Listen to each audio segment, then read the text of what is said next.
Hello and welcome to the 7th Longevity Snapshot, where we will take a look at a Canadian study which uses cellular reprogramming to rejuvenate retinal cells and improve the sight of mice with a form of multiple sclerosis. My name is Chris Linnell, and I am the founder and president of the Canadian Longevity Association, Canada's premier longevity nonprofit.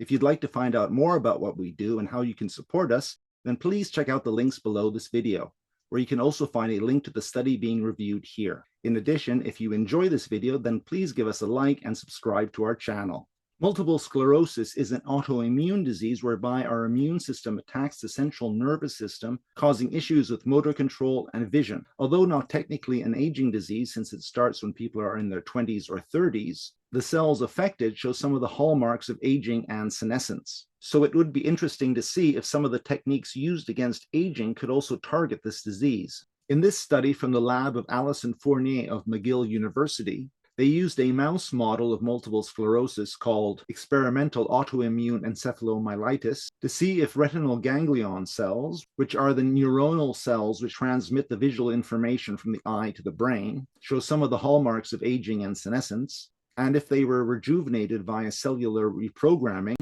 whether that would improve symptoms of the disease. So let's dive into the results. So first, they looked at the genetic correlation between naturally aged mice and the experimental autoimmune encephalomyelitis mice, or EAE, which I'll call them from now on. And in A in the top left here, they found significant correlation by the fact that this line sort of goes at a 45-degree angle, suggesting that there was an aging signature. And in terms of the genes which were up or down regulated, there was considerable overlap between the 6-month-old aged mice and the EAE mice. You can sort of see by these numbers here, 376 upregulated, 116 downregulated, which were more than 50% of the up and down regulated genes in the EAE mice. In C here, looking at the top 100 upregulated genes, there was considerable similarity between the EAE mice at the bottom here and the naturally aged 6-month-old mice at the top. Similarly, looking at a senescent gene set, there was similarity between the EAE mice and 12-month-old mice in F and 6-month-old mice in G. And this was also seen in the motor neurons of the EAE mice. I should also mention that apart from H, all the data is from retinal ganglion cells, or RGCs, which I'll call them from now on. Next, and I won't go into the details here, they looked at genetic pathways which were associated with senescence, and found, to quote, "Together these analyses provide further evidence for alterations in senescence-associated processes in RGCs, indicating that the well-known aging process of senescence plays a role here." Next, they analyzed cells taken from multiple sclerosis patients and found, to quote once again, that the data suggests that in multiple sclerosis, similar to the EAE mice, neurons demonstrate enrichment of genes related to senescence and alterations of pathways relevant to the process of aging and senescence, including DNA damage, epigenetic modifications, and mitochondrial dysfunction. Now, this is a quite detailed slide here, but just to show a couple parts of it. So you can see the cell cycle and senescence. Control is blue. Red is multiple sclerosis, and a lot of the pathways for, again, cell cycle and senescence are enriched in the multiple sclerosis patients as opposed to the controls. And similarly, down in H here, you can see where DNA damage is involved. A lot of the pathways are enriched in these multiple sclerosis patients, again, indicating that aging and senescence plays a role in multiple sclerosis.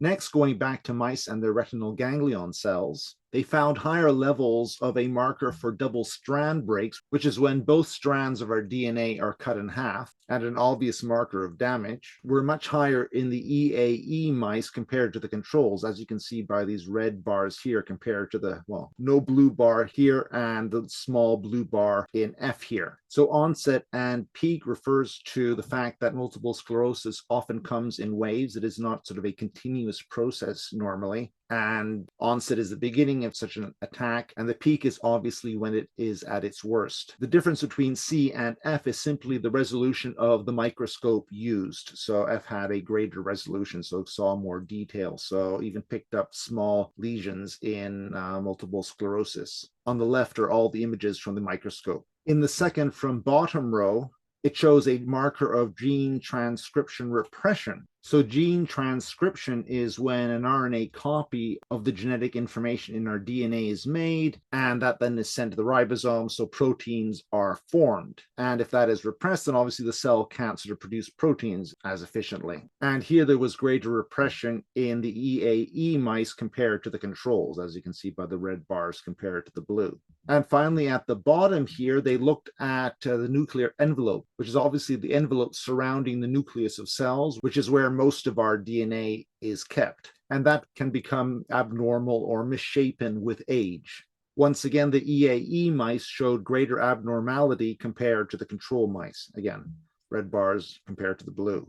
And what this means, to once again quote the authors, the data suggests that RGCs and EAE mice demonstrate dysregulation of proteins related to aging and senescence across disease time course. So once again, more indication of the aging relatedness of multiple sclerosis, or at least this model of it. Moving back again to human tissue, they found that markers of double strand breaks were higher in multiple sclerosis patients, as can be seen in I and J at the bottom here. So you can see that the red dots of the multiple sclerosis patients are on average higher than the controls. I'm not quite sure what the difference between these two figures are, though. Next, we move on to what, for me at least, is the exciting part of this paper.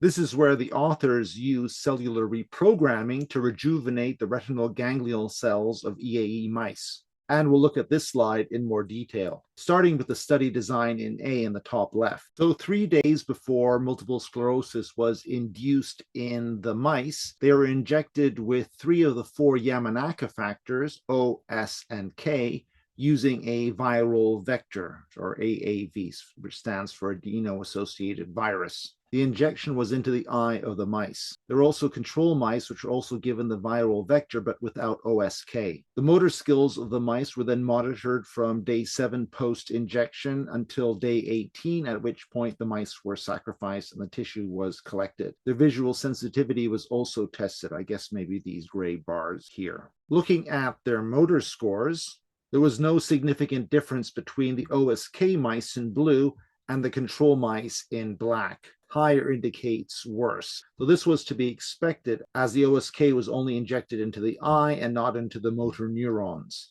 Moving to the visual test in C here, mice were sort of placed on this platform and these rotating black lines went in front of their eyes. And if the mice reacted to that movement, it indicated that they could see something. And in terms of these colors here, so NR, the blue, means no response. And then I guess going from 0.3, 0.35 to 0.4 indicates a better response. And comparing the OSK to the control mice, the OSK mice had much better responses, as can be seen by greater purple here and greater green, and less red and blue compared to the controls. And judging by the star up top here, this reached statistical significance. Next, they looked at how the neurons fared. And starting with E here, which shows normal mice and EAE mice, which were not given OSK, you can see that the normal mice had much higher levels of retinal ganglion cells, or RGCs. For the normal and EAE mice, which were given OSK, there was basically no difference between the two. And comparing the EAE mice, either not given OSK or given OSK, you can see that the OSK given mice in light blue here had much higher levels of the RGC cells, indicating that they hadn't been killed off. Next, they looked at axonal swelling. And axons are the filaments which neurons use to transmit information to each other. And I guess they swell during multiple sclerosis. And you can see in gray are the mice which were not given OSK. And during the peak of multiple sclerosis, the axons swelled considerably. Whereas for the mice given OSK, this swelling was much less. Next, they looked at the thickness of the dendrites. Dendrites are the filaments which receive information into the neurons. And here the OSK mice had much thicker dendrites in this cross section of the retina. This is better seen in the bar graph K here, where the OSK mice had a thickness comparable to that of the control mice. The mice not given OSK had a much thinner dendritic layer. Next, looking at gene transcription repression in N here, the OSK mice had much less repression than the mice which weren't given OSK. And lastly, in terms of the nuclear envelope, the abnormality was much lower in the OSK mice compared to those mice not given OSK, as you can see here. So it does appear that cellular reprogramming rejuvenated the retinal ganglion cells and reduced some of the pathologies of multiple sclerosis, not to mention improving the vision of the mice, which is great to see, pun fully intended. Finally, they looked at gene expression changes between the OSK mice and the control mice. Now, the experimental setup was pretty much the same. They were given OSK 3 days before induction of multiple sclerosis, then they were followed for 18 days before being sampled. Once again, there were no major differences in the motor score. However, there were major differences when looking at enrichment and the genetic sort of heat map. And we won't go into too many details here, but just to show you how visually there is quite considerably a difference. So at the bottom here, you have naive or control 3-month-old mice, the EAE mice given OSK, and the EAE mice, which had symptoms of the multiple sclerosis. And just looking at the colors here, the OSK given mice were much closer to the 3-month-old young mice compared to the mice with symptoms. And just scrolling up here, you can see that when the colors sort of changed from blue to red, again, they're once again similar between the OSK mice in this column and the young 3-month-old mice in this column compared to the symptomatic mice in this column here. And on the right are all the myriad of genes being analyzed. And I'll finish off by once again quoting the authors. So these data suggest that OSK may revert gene expression changes occurring in retinal ganglion cells during EAE that alter processes related to neuronal function, nuclear integrity, autophagy, stress, and apoptosis, which is cell death. So it appears that on the genetic level as well, the OSK given mice reverted to a more sort of youthful profile.